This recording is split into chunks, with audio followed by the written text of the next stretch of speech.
bila moja učenka v osnovni šoli Vinica. Učila sem jo od 6. razreda naprej pri likovni umetnosti, tudi pri izbirnem predmetu, likovno osnovanje. In pa hodila je k likovno-umetniškem krožku, to pa ne samo od 6. razreda naprej, ampak tudi že prej, že v mlajših razredih osnovne šole. Že zelo zgodaj sem opazila njeno zagnanost za likovno umetnost, njen občutek za barve, za prostor. In zato je tudi velikokrat njeno delo, oziroma njena dela so velikokrat bila zastopana na raznih natečajih, tudi na natečaju Evropa šoli večkrat.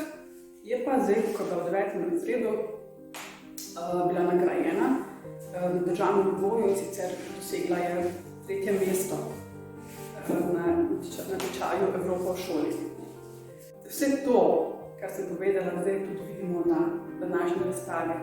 Dobro kompozicijo, barvno kompozicijo in tudi prostorsko kompozicijo, torej ta občutek za prostor, za barve, ki je zelo pomemben. Brožič je dijakinja 2. letnika gimnazije, torej z risanjem in slikanjem se ukvarja že dolga leta.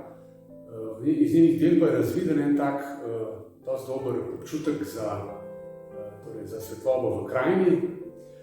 Torej njene te krajine, vedute so prežima ena taka zelo zanimiva svetloba, torej te svetlobni refleksi, ki delajo te podobitve živahne in prepričljive.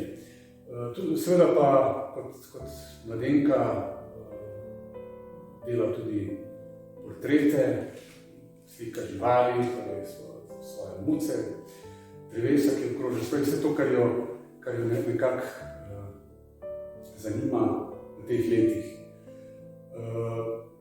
Ima tudi relativno dober občutek za barve in za neko barvno kompozicijo, tako da se v tej razstavi nekako vidi ena taka dosti resen, se vidi nek dosti resen pristop, ki nakazuje, da bi v zavzetim delu lahko tudi še napredovala.